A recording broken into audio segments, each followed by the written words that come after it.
Ok, boa noite a todos. Estamos aqui com a nossa reunião do nosso time do Hospital Estadual de Sapopemba, nosso programa de treinamento em cirurgia geral, mas não só o programa de treinamento em cirurgia, uma reunião aberta para todos, onde a gente já fica feliz em ver pessoas que não são necessariamente do serviço aqui participando, e onde nós damos aulas, nós mostramos discussões de casos e mostramos também artigos. Hoje, nós temos um artigo muito importante, muito interessante, que é a respeito da prevenção de tromboembolismo venoso em pacientes traumatizados. E para isso, quem se voluntariou imediatamente foi a doutora Jade Verena, que falou: não, pode deixar que eu preparo, eu apresento isso. Então, eu fico muito feliz em a Jade já estar já com um mês e meio de 2 meses de treinamento, já dando passos tão importantes. As três, né? A Lisley e Michele, mas passos bem importantes. Muito feliz com o desempenho de vocês nesse período e já tomando já protagonismo, apresentando aqui um projeto. Jade, a sala é sua, fique à vontade, viu? Obrigada. Deixa eu tentar compartilhar aqui, que eu sou um pouco confusa com tecnologia. Só para eu ver como é que faz aqui a tela.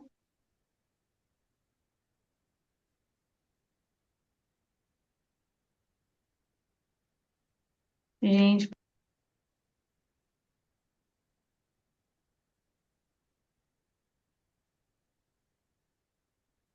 gente do céu, peraí que eu não sei fazer isso.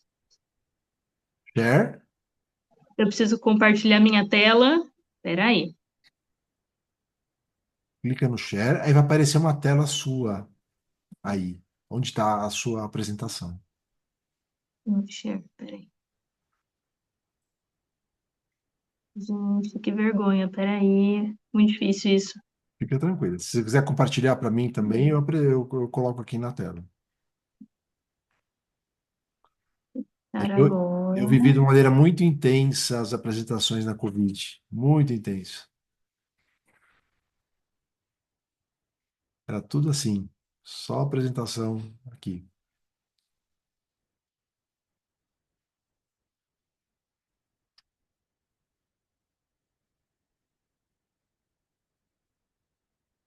Sair do negócio. Perdão, gente. Peraí que eu vou mandar para o senhor, doutor. Tá bom, pode mandar. Você vai mandar por onde? Posso mandar pelo WhatsApp mesmo? Pode. Deixa eu mandar aqui. Pronto, ver se foi.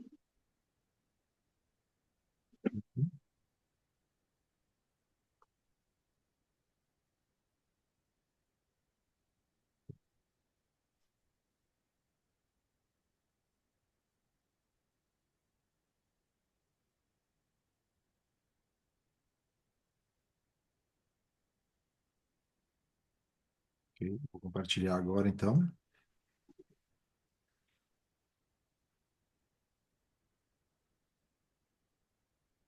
Estão vendo? Ai, meu Deus.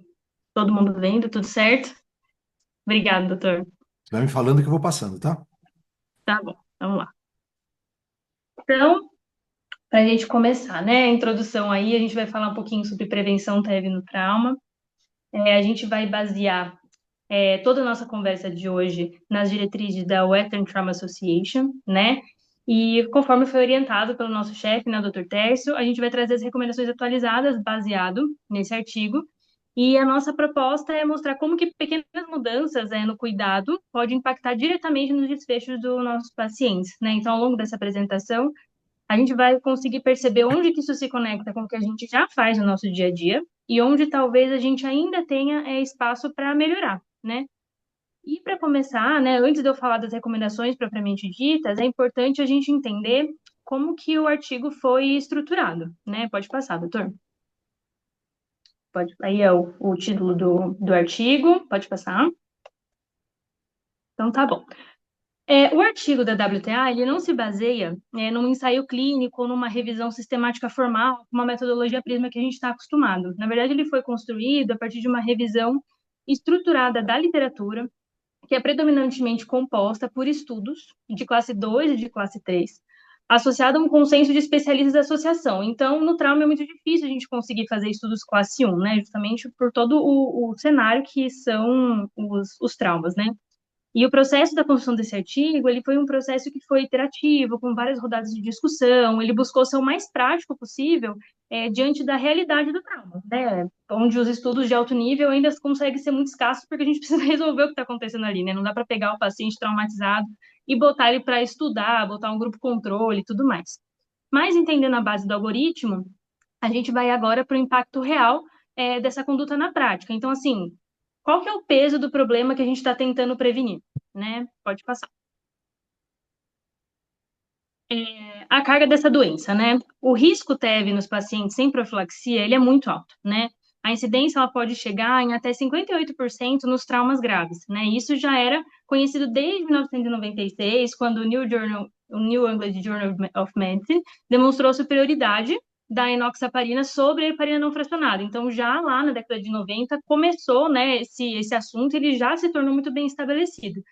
Ainda assim, apesar disso já acontecer há bastante tempo, não é raro a gente ver paciente internado por dias sem receber a profilaxia adequada, né? Até que eles acabam evoluindo com um evento trombótico que todo mundo no fundo já sabe o que ia acontecer, né? Então aquele negócio pegando fogo no fundo, o paciente de repente tepa e você fica com aquela cara de, né, o que que eu ia fazer, não tinha muito o que fazer e fica essa coisa um pouco perdida só porque era um paciente traumatizado, né?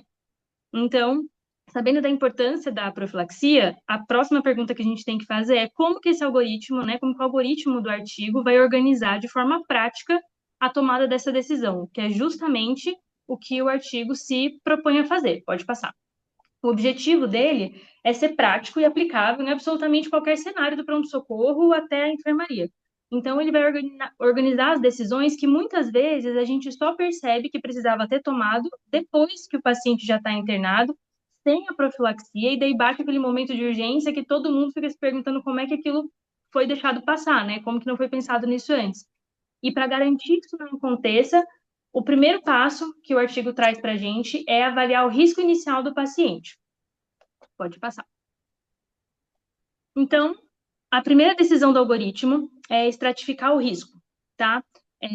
Só para contextualizar um pouquinho, o artigo ele traz de A a L setores, né? E depois ele junta tudo isso num fluxograma. Então eu vou explicar cada uma dessas partes e no final eu vou mostrar para vocês como que o fluxograma ele se organiza de uma maneira contínua, tá? Então, começando pelo primeiro ponto que ele traz para a gente, a primeira coisa que a gente tem que fazer é estratificar esse risco. Os pacientes que têm o ISS maior ou igual a 10, fraturas pélvicas, TCE, história prévia de TEV ou imobilidade prolongada, já têm uma indicação de iniciar inoxaparina. Aqui no hospital, né, no Sapopemba, a escala TEV que é preenchida na admissão ajuda a gente a direcionar quando os pacientes são clínicos, mas igual o doutor Tércio trouxe, para os pacientes do trauma, a gente não tem um, um momento ali na nossa admissão que nos lembre de fazer essa classificação, de conseguir classificar esse paciente para já começar a profilaxia dele. Então, é sempre importante a gente ter esse olhar atento, porque nem sempre o paciente, do jeito que ele chega, a gente vai conseguir fazer uma avaliação fidedigna do risco dele, né? Então, a gente tem que estar sempre relembrando passo a passo na cabeça o que aconteceu com esse cara e relembrar ativamente, na verdade, que a gente precisa fazer a profilaxia dele. Então, primeira coisa, iniciar precocemente, a gente precisa avaliar o risco dele. Pode passar. O artigo também traz, apesar de focar bastante no precisamos começar precocemente a avaliação, a profilaxia, a gente não pode esquecer de iniciar a profilaxia, ele traz para a gente quando não iniciar. Então, são dois pontos principais que a gente já começa dividindo no fluxograma. Iniciar precocemente, mas quais são os casos que eu não vou iniciar? Então, para os traumas leves, com uma alta prevista em menos de 24 horas e boa mobilidade, o custo-benefício pode não justificar a anticoagulação. Mas é exatamente nesse ponto que mora o risco. Casos que inicialmente pareçam simples, mas que acabam complicando pela permanência prolongada, são casos que a gente precisa ficar de olho. E são casos que acontecem bastante lá no Sapopemba. Às vezes não tanto pela parte clínica, pela parte da doença, pelo trauma, mas por questões sociais, esse paciente se prolonga na instituição. Então, a gente precisa ficar de olho nesses pacientes também. E além de avaliar quando não iniciar, a gente precisa também entender quando a gente pode atrasar por segurança. Então, não é iniciar precocemente, mas quando é permitido a gente atrasar. Pode passar. Existem sim algumas situações em que atrasar a enoxaparina ela vai ser justificável.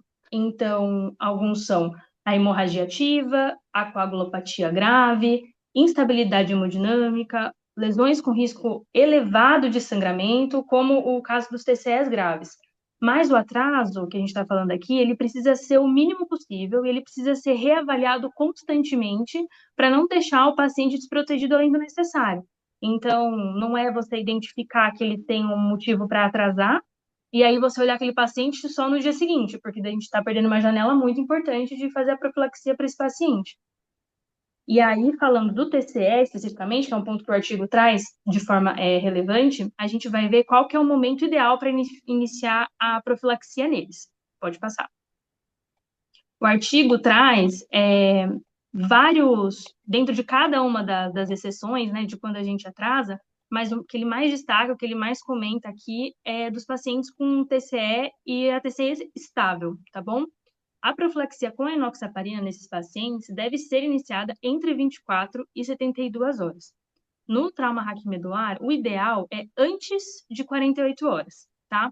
Apesar disso, muitas vezes a gente observa exames prontos e as condutas paradas e o que aumenta o risco de eventos evitáveis, né? Então, coloca no cross para a neuro avaliar, e aí a neuro repete a tome, nisso vai 48, 72 e o paciente vai ficando sem a profilaxia. Então, a agilidade entre a estabilidade clínica e o início da profilaxia, ela é fundamental. E agora que, bom, a gente já sabe que mais ou menos quando que a gente tem que iniciar, a gente tem que falar da escolha da medicação e da dose adequada para cada um dos pacientes. Pode passar. A enoxaparina ela é a medicação preferencial por causa da farmacocinética mesmo, ela é uma farmacocinética mais estável e tem um menor risco de trombocitopenia induzida. A dose que é recomendada é aquela dose que a gente está acostumado, né? Que é 40 miligramas 2 vezes por dia.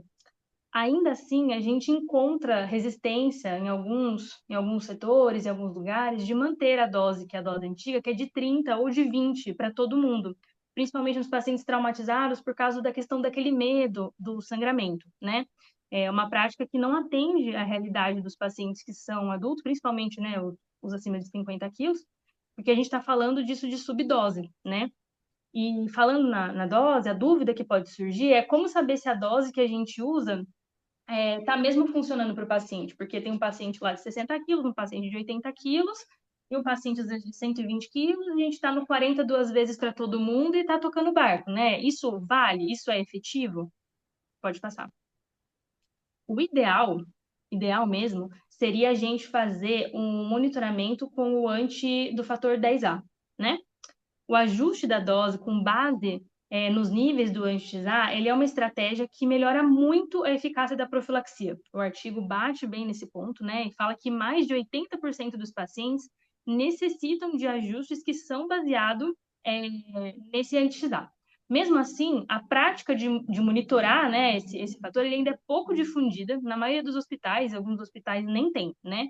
Então, um daqueles detalhes que silenciosamente impacta no desfecho sem que a gente consiga perceber imediatamente. Às vezes, um paciente, ele tá com, sei lá, tem 70 quilos, é o padrão, faz o 40 de 12 em 12, mas ainda assim é um cara que evolui para um evento trombótico. E a gente talvez não tenha percebido que ele seja uma pessoa que precisaria, de fato, desse ajuste baseado nesse fator, já que, né, 80% dos pacientes, né, pelos estudos, mostram que precisariam desse ajuste.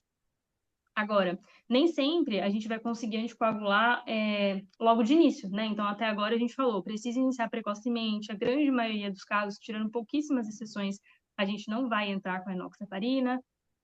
Tá, mas e nos casos que a gente não consegue anticoagular logo de início? Tem alguma coisa que a gente pode fazer para fazer essa profilaxia TEV nos pacientes traumatizados? Próximo slide. Entra agora, nesse caso, a importância da profilaxia mecânica, né? A gente está falando aqui, o artigo traz sobre a questão da compressão pneumática intermitente, que é essencial para os pacientes que têm uma contraindicação temporária à anticoagulação, né? Mas, apesar disso, no meu hospital não tem e tudo mais, a mobilização precoce continua sendo a medida mais eficaz de todas. Então, assim, absolutamente nada vai substituir colocar o paciente para deambular quando possível.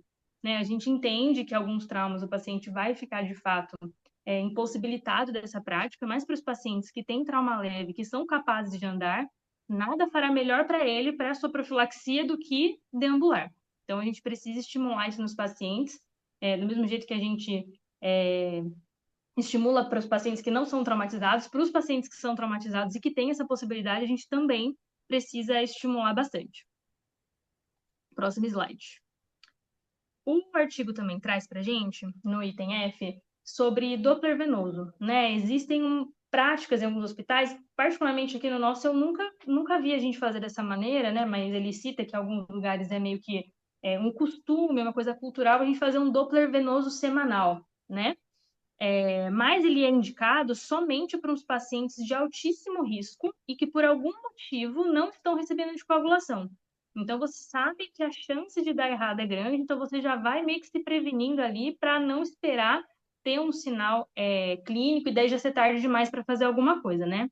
Mas o uso indiscriminado em pacientes que são de baixo risco ou já anticoagulados não traz benefício nenhum, aumenta os custos, os riscos dos exames desnecessários, até o do overdiagnosis começa a misturar todas as coisas que a gente está fazendo pelo paciente.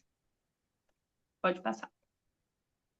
Outra coisa que o artigo traz para a gente também são sobre as interrupções, né? Sobre as suspensões da profilaxia. O paciente está lá, né? O exemplo que ele dá é um exemplo também que a gente presencia, o paciente vai operar, aí suspende, aí não vai mais operar, aí volta. Aí não, vai operar de novo, daí suspende. E começa a perder aquele ritmo, né? A prescrição certinha, os horários certinhos para a gente fazer essa profilaxia. E isso aumenta o risco TEV consideravelmente, né? O artigo mostra que a gente perder 2 doses já multiplica 8 vezes o risco desse paciente fazer um evento trombótico, né?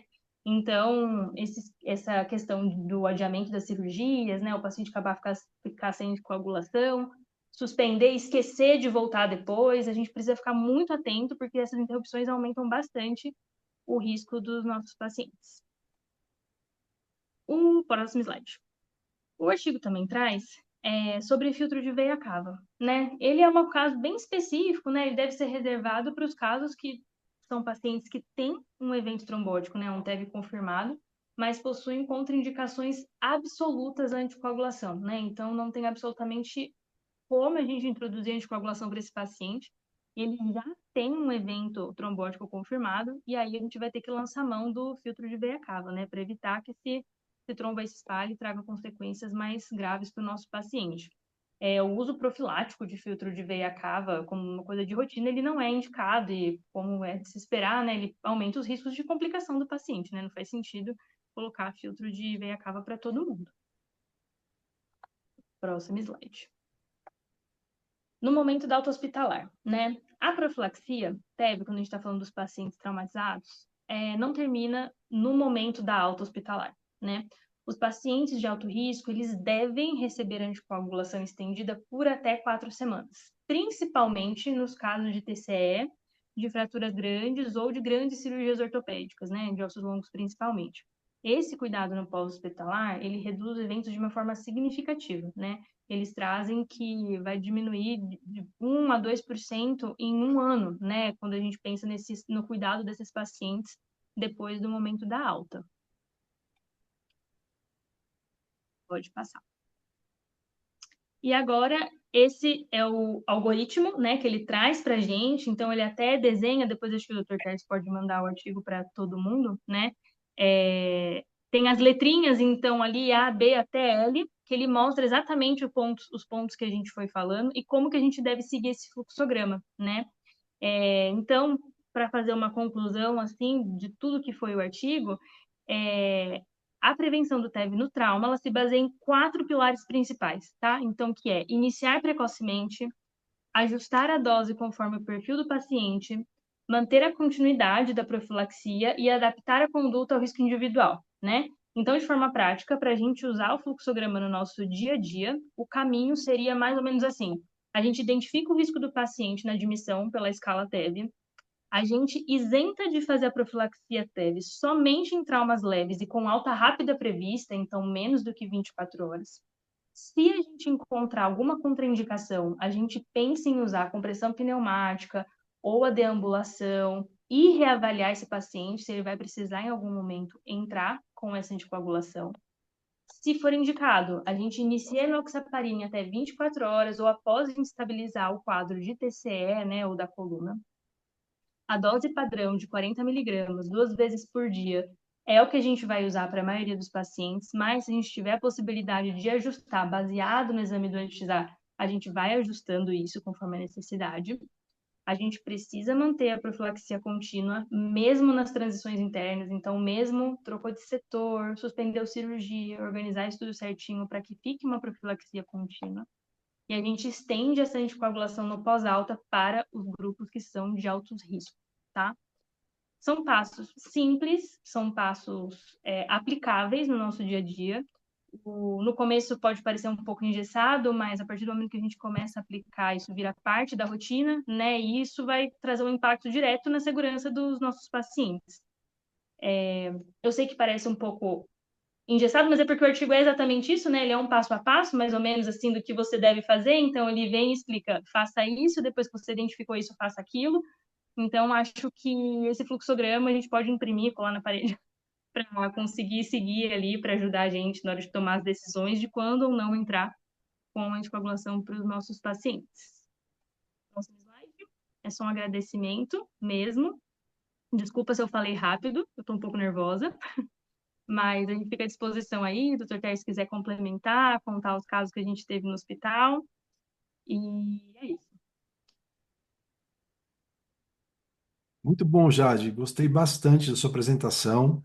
E já fica assim uma orientação para quem for apresentar os artigos.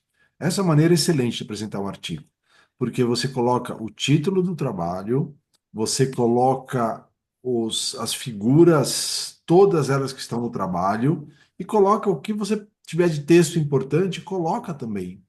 Porque isso permite que você que está assistindo tenha também a sua visão do que foi colocado. E foi muito legal porque a Jade colocou os tópicos importantes em português do que cada uma das letrinhas tinha, né? Então facilitou muito para quem estava assistindo e mostrou uma apresentação de artigo, tá? Muito bom, Jade, gostei bastante. Parabéns. Está Obrigada. aberto para quem quiser fazer comentários, perguntas, dúvidas.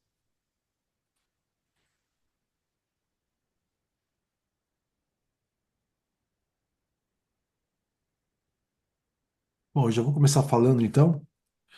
Esse protocolo é um protocolo muito importante e as pessoas elas não seguem isso. Não seguem por vários motivos. O primeiro motivo é, não, o trauma pode sangrar. Por que que eu vou fazer profilaxia? Né? Já que ele pode sangrar, vou aumentar a chance de profilaxia. Ou esse paciente traumatizado ele pode ser operado. Então, melhor não colocar profilaxia, porque senão vai aumentar o sangramento na cirurgia. Ou esse paciente já está para ir de alta, então não vamos mais colocar profilaxia porque ele vai embora, então não precisa mais de profilaxia, né? Ou eu achei que era um trauma leve, e aí o trauma não era tão leve, mas eu achei que ele fosse embora logo, então por isso que eu não coloquei profilaxia. Então são os principais pontos que acabam acontecendo, que acabam afastando as pessoas disso. Quando você não tem uma padronização no serviço sobre o que deve fazer, padronização, ela ajuda nisso. A TLS, por exemplo, A, B, C, D, ajuda você não precisar pensar. Você segue a padronização. O hospital deu um passo muito importante em deixar obrigatória a avaliação do risco TEV-TEP. Você não consegue seguir em frente na prescrição hoje se não tiver essa avaliação. Mas é importante duas coisas. A primeira é seguir, fazer uma avaliação correta, e a segunda é o passo que nós estamos agora junto à direção de deixarmos algo específico para o trauma, porque a profilaxia do trauma ela é diferente de algumas outras que a gente tem. Profilaxia, por quê? Praticamente todo doente traumatizado internado precisa de profilaxia TEP-TEP. Quando que a gente não vai fazer? Quando o doente está instável por hemorragia ou tem uma hemorragia em curso. O que é uma hemorragia em curso? Está sangrando da cabeça, está sangrando do fígado, do baço, que está um tratamento não operatório, né? Tem alguma situação que você vê um sangramento ativo com doente instável, aí você não vai fazer de cara, você vai esperar. Fora isso, você vai fazer. E a profilaxia é basicamente com enoxaparina 40 de 12 em 12. Não é 40 uma vez por dia. A Jade falou muito bem que essa dose ela pode precisar ser ajustada, sim, baseado na idade, no peso, em alguns fatores. Então você pode precisar ajuste de dose. Mas, até prova em contrário, num traumatizado adulto, a dose é noxaparina 40 de 12 em 12, por 4 semanas. É isso. Então o paciente vai para casa, ele tem que ir também. Então, olha quantos pontos a gente precisa evoluir nesse processo, né? Então, é importante que a gente esteja alinhado com o que tem de melhor de protocolos, para que a gente faça o melhor cuidado para esse paciente. Todos nós sabemos que no nosso hospital e nos hospitais ao redor, não para de chegar doente traumatizado. Não para. E a gente tem que estar pronto para os protocolos, e esse é um protocolo muito importante. Porque aquela figurinha lá que a Jade colocou, aquela menininha olhando o incêndio, assim, né? Achei interessante essas figuras, eu não consegui entender exatamente o que significava cada uma em cada slide, mas depois você explica. Tá Mas bom. aquela menininha olhando assim o incêndio, aquela figura diz muito sobre o que acontece, né? Tem um paciente traumatizado, a gente fica olhando, será que vai sangrar? Será que não vai? Será que vai fazer TEB, TEP? E outra coisa também, em pacientes de risco, a compressão pneumática nós temos no hospital, tá? Temos, Tem? e temos. Não sabia, não. Pouca gente sabia, mas temos. Então, a conduta é chamar a supervisão de enfermagem e pedir apoio nessas situações. E também, a gente tem alguma dúvida, algum caso que possa ter alguma contraindicação complexa, fazer o Doppler, né, para nos ajudar a saber o que está acontecendo com aquele paciente, que ajuda a gente a pesar o risco-benefício em situações mais graves de risco, né, onde a gente tem uma hemorragia em curso, por exemplo, para a gente ter uma certeza a mais. Tá? Então, são os comentários que eu queria. Se alguém mais quiser falar, por favor, fique à vontade.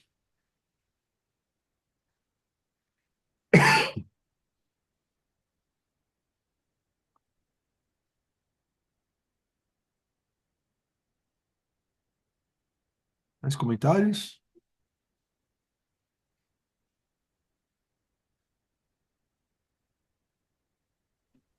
Bom, Jade, Lisley, Michele, vocês são embaixadoras desse protocolo, viu?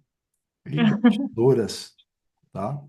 E qualquer situação, vocês podem discutir com a gente. Quando vocês estão atendendo esses casos de trauma, tudo, podem falar diretamente com a gente, para a gente alinhar e já prescrever esses pacientes.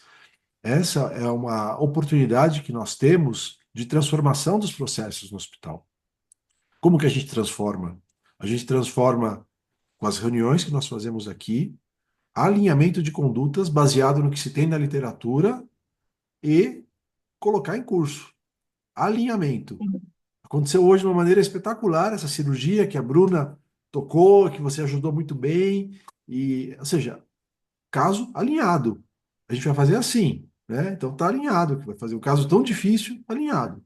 Protocolo, TEP-TEP no trauma, alinhado. Então a gente coloca aqui o alinhamento, eu vou colocar uns pontos lá no nosso grupo, colocar os pontos importantes, porque não é todo mundo que pega um artigo e vai ler, mas colocar os pontos importantes para que todo mundo consiga pelo menos ler umas 2 ou 3 linhas, né, para que a gente consiga deixar isso em frente. E é importante. É importante porque mata doente jovem.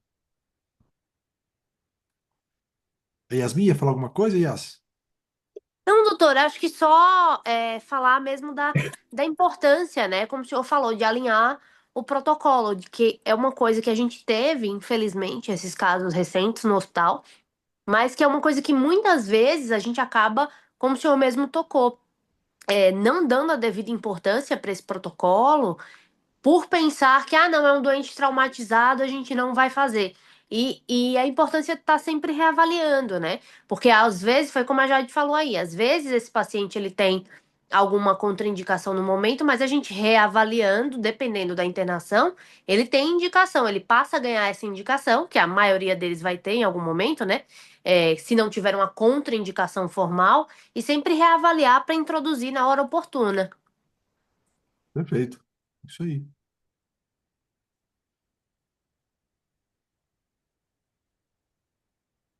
Mais comentários, alguém? Acho que lembrar, doutor, que realmente acho que o que vocês pontuaram é bem importante em relação principalmente aos doentes traumatizados, mas eu vejo que a maioria dos nossos doentes cirúrgicos, né, até de pós-operatório, existe um pouco medo da introdução aí do anticoagulante, do momento certo, e é até algo um pouco difícil de alinhar se o paciente vai para UTI, qual que é o momento certo. Então, às vezes acaba passando, né? Como a Yasmin falou, é uma dinâmica, o paciente tem que ser reavaliado constantemente. Pode ser que aquele momento não seja o momento ideal de introduzir, mas em algum momento esse paciente vai precisar. Então, eu peguei até, né, por costume, depois de assistir uma aula do TACS também falando sobre anticoagulação nesses pacientes de trauma cirúrgicos, de colocar na nossa evolução de pós-operatório. Então, reintroduzir com tanto tempo, né? Anticoagulação, profilática, enfim. Deixar mais ou menos meio que orientado ou até orientar na visita, né? Quando a gente passa a visita, de discutir com o intensivista, olha, acho que já pode voltar a anticoagulação, já é o momento. Ou se não, segura um pouco mais, porque esse paciente está sangrando, ou a gente vai abordá-lo hoje, tem previsão de abordar nas próximas 24. Enfim, acho que realmente é algo que a gente precisa consolidar mais, até mesmo para poder expandir para as outras equipes. Perfeito, bem importante que a Bruna falou, doente cirúrgico. Isso daí, a gente poderia até padronizar isso que a Bruna falou, de colocar, a gente coloca no plano terapêutico do paciente, que agora o hospital todo está cobrando plano terapêutico, isso pode ser lá no plano terapêutico, né? Quando que vai introduzir enoxaparina, então a gente já coloca lá, deixa escrito lá, porque isso faz uma diferença. Qualquer situação que a gente tenha, a gente está resguardado, né? Com a melhor prática que existe, né? Então a gente busca sempre a melhor prática. É tão difícil um hospital tão grande, complexo, com doentes graves, mas a gente tem que caminhar passo a passo. Se a gente não caminhar, a gente não vai chegar em lugar nenhum. Se a gente caminhar, a gente vai chegar. Aos poucos, mas a gente vai chegar. E por isso que o trabalho de todo mundo, né? Todo mundo trabalha de formiguinha, de tentar conversar com o colega, conversar com quem está envolvido e disseminar a boa informação.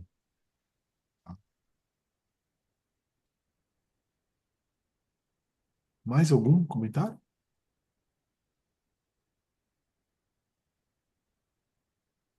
Bom, a minha missão é colocar essas 4 discussões que nós tivemos esse mês no YouTube, tá?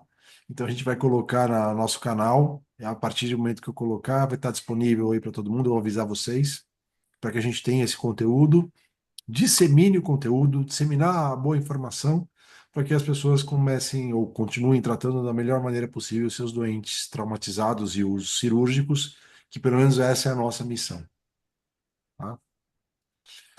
Ok, muito bem. Então, boa noite a todos. Jade, obrigado, parabéns, muito boa apresentação. E vamos em frente, Obrigada, pessoal. gente. Tá? Obrigadão, viu? Parabéns. Parabéns, Jade. Tchau, tchau, pessoal. Boa noite. Tchau, boa noite. Obrigada, boa noite.